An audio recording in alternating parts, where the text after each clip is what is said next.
नमस्कार मित्रांनो, स्वागत आहे तुमचं पुन्हा एकदा ZTV 192 यूट्यूब चॅनलमध्ये। आज बाबा आणि आजी सुंदर असा अभंग म्हणणार आहेत।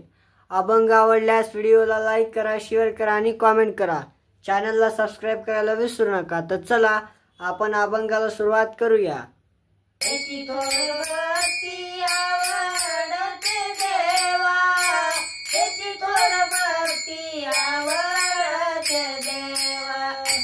शंकर